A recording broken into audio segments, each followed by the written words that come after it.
Hello lovely viewers, it's Texas Tomo here, your spin and go coach with Team 651. Welcome back as we journey up the stakes from the 25-cent games all the way to the 1Ks. And here we are, finally at the high stakes, I suppose. The $250 spins awaits us today. Happy days. The clickbait title may say the most important thing you need to know about the $250 spins. And we will be talking about that after we play a spin and go. So wish me luck. Let's spin the million, or I tell you what, we'll take a 200x. 50k coming up. Edit to the spin now. Okay, here's the spin and here's the multiplier. It's a 2x. Very disappointing, isn't it? What a boring 2x that the world that we live in. All right, queen 10 suited. We're going to start with defend. I'm coming in a bit cold, I'll be honest, ladies and gentlemen, because I've not played any poker. This is the first poker I've played since Christmas. And if you're watching this is probably 2025. Hope you've had a lovely New Year's. But let's try and see what we can do. Plus EV decisions are very good. Typically playing the flash speed reg from Brazil, Boa Sorte. Low poker VL, a very good reg from Thailand. I don't know my Thai, so sorry about that. We're going to check raise. Start with a check raise, yes please. I like the sound of check raise. I definitely want to continue. Definitely have a very high check raise frequency here.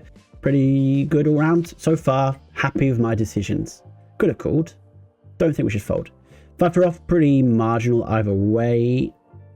We'll fold. We're going to talk a little bit more after the game about some of the specific strategies that will help you if you ever have ambitions of playing 250s. But for the moment, the game is essentially the same as a $100, $50, $25 and below. If you've watched the 25-cent spin and go, well done, by the way, for watching so much into this. We definitely jam this hand against low poker and in a 2-red game.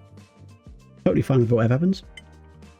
Texas Tomos first. Secret, not really a secret, is it? High stakes tip, don't overcomplicate it. It's still a spin and go. If you're ready to play 250s, it's probably because you've been playing hundreds for a long time with very, very good decision making processes, and therefore you should probably think about also being ready to, we should probably bet sometimes, check sometimes. I'm going to randomize. Yeah, that was my randomization. We should probably think about, let's start with a check call. It's a bit dicey, but we have got a spade and a club. And that's kind of fun for us. And against the min bet, we want to be careful about overfold. Now, we could have checked raise his hand as well, but given that we checked his hand before, something to be aware of. Now, a spade does rock up. That's kind of cool for us. Don't expect them to bet their 3x too much, although they might choose to occasionally. And now 6 comes, and hey, we're pretty low down on the range. I don't think we have much more in relation to our air. I'd like to go 6BB, please, and really look like a polarized range. Could we be overdoing this? Yeah, definitely. We're saying we've got a queen, though. Maybe he won't believe us. But maybe they believe us. We also might be doing thin value with a 7 or something. We got to fold. I'll take it. I'll take it. We were bluffing after all, but I think we're going to have more balanced strategies here than at low stakes. That was what I was going to say. So, if you're starting to play $250 spins, typically it means that you've been doing the $100 spins very, very well, and you should try and not overcomplicate it. This is generally good advice, I think, for all players when they're moving up in stakes is the regs may be better, there may be more of them, but it is still the same game, and therefore try not to miss out on the good things that you were doing when you were playing lower, and you almost certainly were doing good things, because if you weren't doing good things, you shouldn't be moving up anyway. So if you play 1Ks or if you play $1 games and you play reg speed, you'll start with 25 BB, you should be 3-bet jamming certain hands, you should be opening the same sort of range on the button. Obviously some opponents will push you towards doing different things, but Texas Tom top tip, it's the same game. Just a bit more money up top. We've got a button versus big blind spot here, and plus EV has decided to check raise against a probably range c-bet spot from low poker. Plus EV is going to obviously check raise all their kings and some bluffs, and low poker is probably going to c-bet range, I would guess, and then continue with hands that they want to continue with.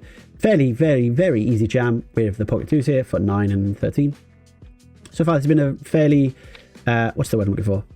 Easy to play spin so far, with only that kind of check raise post flop spot and the 10-8, which we could have bet, we could have checked. King 4 not a jam. See, sometimes, ladies and gentlemen, where's the camera? There's the camera. Not a jam, is it? It wouldn't have been a very good jam either. All right, staying three-handed. Pocket 6s, pretty close. I think in this constellation, we'll try and min raise. Very good spot. If small blind is stack aware, they should flat an awful lot here. Well, it got interesting. Got very interesting. I think we're going to call it the snap rejam. can be hand like 9s, 10s, jacks. I would suspect not kings, aces, queens, jacks. So I suspect we're up against ace, king. I think 6 is just a bit too good. It's a bit close. I wasn't really expecting this spot, but I'm going to make the call. 2 red games, there's not really future edge either to take advantage of, but it is jacks. Okay, I was expecting a bit more of a decision with jacks, and so if jacks is in the snap through, get it in range, not great for us. Now, we would have gone broke anyway against the pocket jacks as it was, but let's say the small blind jam gave us perhaps some room to maybe take the fold, and maybe we could have folded with hindsight. I don't know. We didn't. We lost. Thanks for watching. Let Texas Tom teach you how you too can be a massive loser at the 250 spins. Okay, so that was a very profitable game. Thanks for watching. What is he doing? Let's talk about some of the win rates you can expect if you're actually a good 250s reg, like one of the guys we played. 250s often are associated within some of the reggies games, of course, in the lobbies. There is obviously some truth to that, but I think most of the players understand that when you're playing 250s, the edges that you're making are pretty thin. So it's not like the lower stakes that we've encountered so far, where you can, at pretty much every stake, even at the hundreds, it's possible to make a profit with the right kind of approach to make a profit pre-rake back. 250s plus, you're essentially, without question, I would say, relying on rake back to be 100% of your end of month income. There obviously is a noticeable gap between the very best regs and the field and some of the weaker regs. And so that's where something where you can take your time if you're playing these games and develop your skills and try and find yourself in profitable opportunities more frequently. And that is going to help your dollar per game amount and monthly dollar amounts that you're going to make. What are the win rates you can expect to make? So had a look at the public reg fields and the 651 2024 results. And in the public fields, it's 20 chippy V per game, which equates to about $4.40 a game. Team 601 has 27.5 chippy V, which is about $8 a game. Both of those are on 20k plus samples, I think, in the public and the Team 601, so decent samples for both of those. And in the flash speed games, the public field was at 6 chippy V, it's about 30 cent a game, which isn't fantastic. That was with a 65% rake back. Obviously, people have different rake backs, but 601 had 10.5 chips in the flash games, which equated to about $3.85, if my maths is correct. Feel free to check. One thing to mention is that it's typically, if you're a 250s reg, you're not going to be solely playing 250s. Normally what will happen if we take those two guys as an example, they'll be in those lobbies, but they'll also maybe be in the 500s, they may be in the 100s, they may be in the flash games, they may be covering more fields. And so at lower stakes, you can kind of have that real speciality. I play 50s reg speeds, or I'm a 25s flash player, or whatever. 250s plus, you're typically going to cover more lobbies. And so there's not really a kind of pure 250s monthly to make, but we can say 250s regs that will cover other stakes as well. Typically can expect with decent volume somewhere, I would say, between 6k to 12k being the kind of good long-term average for a good player is achievable, I think, for the best grinders. And there are some spin diamonds that are making obviously 15k or more perhaps, but again, it's a little difficult to just pass the 250s results. Some of those guys will be playing higher stakes, which we will cover in a couple of weeks, don't worry guys. There isn't so much so that specific 250s winnings from a monthly perspective, but it's more like 250s plus the other stakes you play. Now, if you just play 250s, you can do that if you want, of course, but you will be probably leaving chips on the table or leaving dollars on the table month to month, because there will be profitable games that you could be playing at the same time if you're waiting for action a lot. So I said at the beginning of the video, and there's been a big title maybe, that there is one important thing you need to know when it comes to $250 spins, which I think isn't so much of a thing at the lower stakes. That's vital in terms of having success here. And it comes to the process of registration. Now, everybody switches off. I don't need to know this. Boring. Let me tell you why it's important. Boy. You may remember, if you haven't watched it yet, please do go watch, I think it's the $5 spin, where I talked about at the end of the spin, the reg-rec ratios and how those impact the achievable win rates. Why this is so important is that, as we've already mentioned, the 250s is a very low edge field, typically, right? The achievable win rates you can get are pretty low, and therefore having an increase in regs in your game or a decrease in your regs in your game is going to equate to a much greater real money return.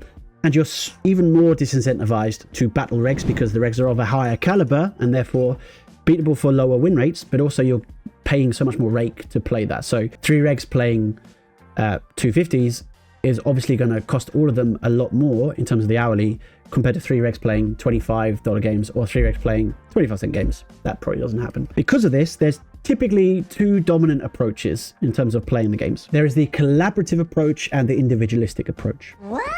So what is the collaborative approach? The collaborative approach typically is willing to work in a way with the other regs in terms of figuring out who they are prepared to battle, who they aren't prepared to battle, try and find a spot in the lobbies, be available, be chatty, be engaging, be social, mention to guys if they're playing and that maybe someone jumps in and say, hey, I'm going to play for another 20 minutes, half an hour. So maybe that guy takes a reason to it, maybe they don't, but they'll say, hey, message me if you quit or something, and they kind of work with other regs at the tables to minimize the number of 3 reg games.